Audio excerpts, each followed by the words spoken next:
Est-ce que vous arrivez à replier une notice de médicament une fois que vous l'avez lue? Parce que moi, j'y arrive absolument jamais. Celle-là, je l'ai ouverte pour préparer ce tournage et je n'arrive pas à la replier. Alors j'essaye, hein.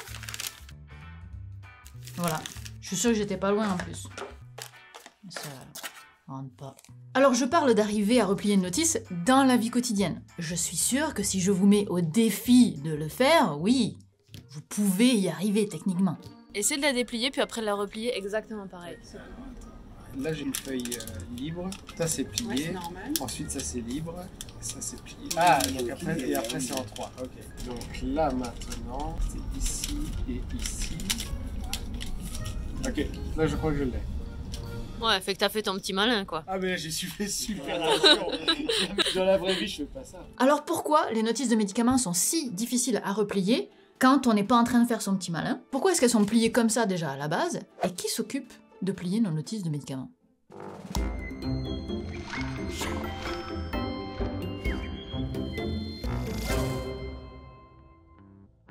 Alors naturellement, si nous on plie un papier, on le plie souvent sur lui-même, en changeant le sens du pli. Mais on voit vite, en fait, si on regarde au niveau du pli, vu que les plis s'accumulent, bah, ça devient rapidement de plus en plus épais. Et c'est normal parce qu'en fait, quand on accumule les couches de papier, ça rend l'ensemble de plus en plus rigide, donc difficile à plier, et donc plus épais parce que c'était difficile à plier. En fait, c'est un cercle vicieux. Il y a même une légende qui dit qu'on ne peut soi-disant pas plier un papier sur lui-même plus de 7 fois. Alors en réalité, dans des conditions très particulières, ça a déjà été fait au-delà de 7 fois, mais avec des papiers classiques qu'on a à la maison, il y a assez peu de chances que vous y arriviez. Mais essayez par vous-même, hein, vous verrez. Et c'est d'ailleurs pour cette raison que les notices de médicaments, en général, elles sont pas repliées sur elles-mêmes comme nous on le fait là. En fait, la majorité des plis, ils se suivent, ils sont dans le même plan. Ça veut dire qu'un pli n'est jamais replié sur lui-même, ça veut dire qu'il ne s'additionne pas en quelque sorte. Et ça, c'est entre autres pour limiter l'épaisseur du produit fini. Et heureusement, parce qu'on a de plus en plus de notices qui sont de plus en plus immenses et qui doivent entrer dans des boîtes toutes petites. Hein. Donc l'épaisseur de la notice finale, elle est hyper importante. Et c'est en réalité tout un savoir-faire que d'arriver à plier correctement une notice. Alors évidemment, je suis allée chercher l'expertise là où elle se trouve, auprès des professionnels du pliage de notices. Et oui, je suis sûre qu'il n'y a aucune conseillère d'orientation qui ne vous a jamais parlé de ça, mais plier des notices de médicaments, c'est un métier. Un métier où on utilise beaucoup de bobines de papier qu'on découpe et qu'on essaie de rendre aussi grosses que ça, ou que ça, dépendamment des besoins. Et plus la notice est grande, plus il va falloir optimiser le travail de pliage. Par le passé, les notices étaient relativement basiques, c'est-à-dire qu'elles faisaient 105 par 210. Maintenant, notre notice la plus grande va faire 1010 mm par 680 mm.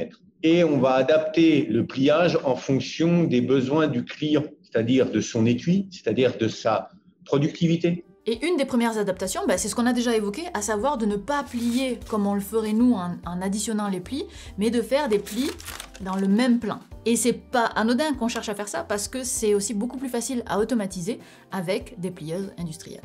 Et les plieuses, c'est des machines qui sont fascinantes. Alors fascinantes et frustrantes, hein, parce que ça va tellement vite que c'est impossible de comprendre comment ça marche. Alors on va ralentir le tout big time. Alors disons qu'on a un papier qu'on veut plier. On le rentre dans la machine, elle l'attrape avec des rouleaux, et la pression et la friction des rouleaux permet de faire avancer le papier jusque dans une poche. Ça s'appelle une poche. À la fin de la poche, il y a une butée qui empêche le papier d'avancer, mais comme les rouleaux, eux, de l'autre côté, ils poussent toujours derrière, le papier, il n'a pas le choix, il s'écroule sur lui-même. On dit qu'il flambe. Rien à voir avec le feu, c'est juste comme ça que ça s'appelle quand le papier s'écroule sur lui-même. Et là, en fait, on est venu créer une instabilité dans le papier, et on profite de cette instabilité, là où il s'est écroulé, pour choper le papier avec les deux autres rouleaux, et là, on vient de former notre premier pli. Ces deux autres rouleaux poussent eux aussi le papier et l'amènent dans une autre poche. Et cette poche, elle a aussi une butée qui fait à nouveau s'écrouler le papier sur lui-même, et hop, on a créé un nouveau pli. Et on continue le processus avec autant de poches qu'on a besoin de plis. Et ce qui est assez fou, c'est que pour passer d'un type de pli à un autre, il n'y a pas besoin de changer de machine. Il suffit de changer la position de la butée. Moi, je trouve ça assez fou que cette plieuse qui est d'apparence simple, soit capable de faire au moins 5 plis différents. Enfin, honnêtement, elle est simple que dans l'animation que je vous ai montrée, parce que dans la vraie vie, de façon optimisée, ça ressemble à ça, Là, ce que vous voyez, c'est la butée. On voit le papier entrer dans la poche, le pli se fait en dessous, puis le papier repart vers une autre poche où il sera plié une autre fois. Et on peut mettre plusieurs machines en série comme ça pour avoir autant de plis qu'on souhaite. Alors, la machine, elle a plein de complexité certes, mais il y a aussi toute une science au niveau du papier.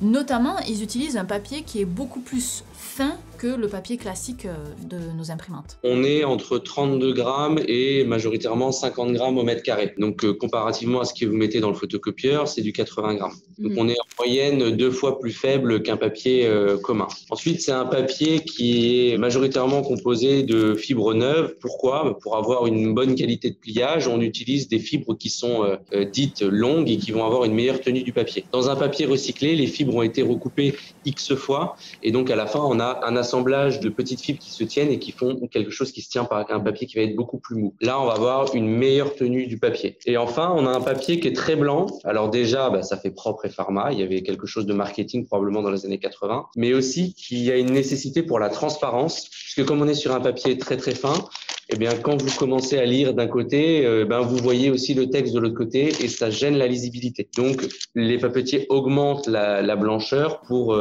augmenter l'opacité du papier. Et la faiblesse du papier, c'est aussi un enjeu qui est mécanique en fait. Parce que les rouleaux, pour accrocher le papier, il y a de la friction, il y a de la force. Et plus le papier il a été déjà replié sur lui-même, plus il faut de la force dans les rouleaux pour arriver à le faire avancer. Et comme le papier il est faible à la base, avec cette friction-là, il y a des risques de plis ou de déchirure au moment de passer dans les rouleaux. Donc c'est vraiment un jeu de compromis entre l'épaisseur du papier, la force dans les rouleaux, le nombre de plis qu'il y a déjà dans la notice, la vitesse d'exécution, la matière, la surface du rouleau, etc. etc. Alors qu'est-ce qui va faire qu'une notice va ressembler à ça, ou à ça, ou à ça, ou à ça, ou à... Non, ça, il n'y a aucune notice qui ressemble à ça. Alors à noter que j'ai récupéré des notices grâce à une amie qui travaille dans un hôpital et qui a pu les demander à la pharmacienne. N'allez pas croire que j'ai toutes les maladies associées à ces médicaments. Je sais même pas quelles sont les maladies associées à ces médicaments. Je suis en bonne santé, ok?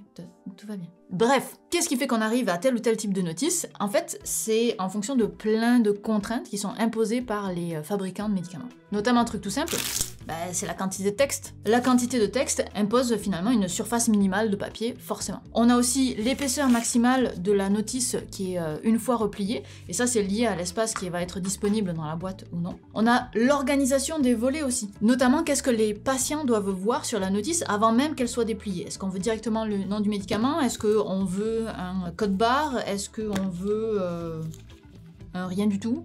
Autre critère, les machines qui seront utilisées pour plier le papier. Par exemple, si les fabricants ont des machines haute cadence, ça veut dire que le papier, il va tellement vite dans les machines que quand il y a des volets qui sont libres, comme ça, de papier, ils peuvent se prendre dans la machine et créer des plis parce que ça va trop vite. Moi, j'imagine ça comme un bourrage d'imprimante. Et pour contrer ça, on peut placer des tout petits points de colle pour être sûr que les volets qui étaient libres restent bien en place et ne bloquent donc pas la machine. Donc si vous sentez un peu de résistance, un petit clac, un point de colle qui lâche au moment où vous ouvrez votre notice, machine haute cadence. D'ailleurs, ça, c'est une vidéo des points de colle en train d'être déposés sur la notice. Alors, je suis comme vous, je vois rien du tout, ça va évidemment beaucoup trop vite. Mais là, au niveau de la buse, il y a bien un point de colle qui est en train d'être déposé. Voilà, il faudra me croire sur parole. Et parfois, autre chose, là c'est mon anecdote préférée, pour certains plis, pour être bien sûr qu'ils sont bien appuyés, il y a des techniques spéciales. Genre de venir ajouter de l'eau sur le papier au niveau du pli. En fait, ça va venir ramollir les fibres de papier à l'endroit où on veut réaliser le pli. Et comme les fibres seront ramollies, on va le plier avec la plieuse et le papier va vraiment très bien s'écraser à cet endroit-là. Et ça va faire le même effet que si vous faites un pli à la main et avec votre ongle, vous écrasez un peu après. Ah, c'est fou ça. Mais est-ce que l'encre est déjà présente au moment où on fait les plis? Oui, tout à fait. Alors, on parle d'une quantité d'eau extrêmement faible. Il faut s'imaginer comme un petit injecteur dans un moteur qui vient pulvériser un trait d'eau d'une épaisseur infime. Là, on a la notice, on fait le premier pli, le deuxième pli, et ensuite ça va rentrer dans la deuxième plieuse pour faire les plis suivants. Quand on fait les plis suivants, comme il y a plus d'épaisseur, forcément c'est plus dur, et donc on va utiliser l'aquascoring qui va permettre de ramollir les fibres là où on veut faire le pli. En entrée de machine, avant même d'avoir fait les plis, on va venir projeter les petits jets d'eau, ce sont les petites lumières oranges que vous voyez sur la vidéo, et donc on va faire des traits d'eau à l'endroit des plis du deuxième groupe. Donc ici typiquement on déposerait de l'eau là et là. Et ensuite, on reprend notre process. On fait les plis dans le premier groupe de poches. Et quand ça va repartir dans le deuxième, on va refaire les plis sur les endroits où on a mis de l'eau. Et ça, ça s'appelle l'aquascoring. Bon, alors il manque des choses maintenant, parce que je vous ai montré que les plis comme ça qui sont parallèles. Mais il manque au moins un pli qu'on a souvent, qui est le dernier pli, celui qui plie la notice en deux à la fin. Alors parfois ce pli, il est comme les autres, il est très appuyé comme ça. Cette fois-ci, on n'utilise pas une poche, mais ce qu'on appelle un couteau, sauf que c'est un couteau qui ne coupe pas. Et on prend la notice, on appuie dessus avec ce fameux couteau, ça fait passer la notice par une fente, et pouf, on a un nouveau pli. Mais parfois, le dernier pli, finalement, il est assez large. Il y a de l'espace entre les deux parties. Parce que il y a des produits qui ont des introductions en U, ce qu'on appelle en U, c'est-à-dire que les produits vont pousser la notice et les mettre dans les tuyaux. D'où un pli assez large, puisqu'il faut mettre les médicaments, clouc, au milieu. Voilà, maintenant, quand vous ouvrirez une boîte de médicaments, savourez ce moment, découvrez votre notice. Est-ce qu'elle entoure les médicaments? C'est une insertion en U, elle a été mise dans la boîte en même temps que les médicaments. La notice, est-ce qu'elle est épaisse avec plein de plis? Oh, il a fallu beaucoup de force dans les rouleaux. Est-ce qu'elle est toute fine avec pas beaucoup de plis? Probablement une notice facile à produire. Et puis, dépliez-la lentement, savourez le moment, parce que dans une seconde, vous ne pourrez plus jamais la revoir aussi bien pliée. Un petit clac? Il y avait un point de colle. Probablement qu'elle sort d'une machine haute cadence.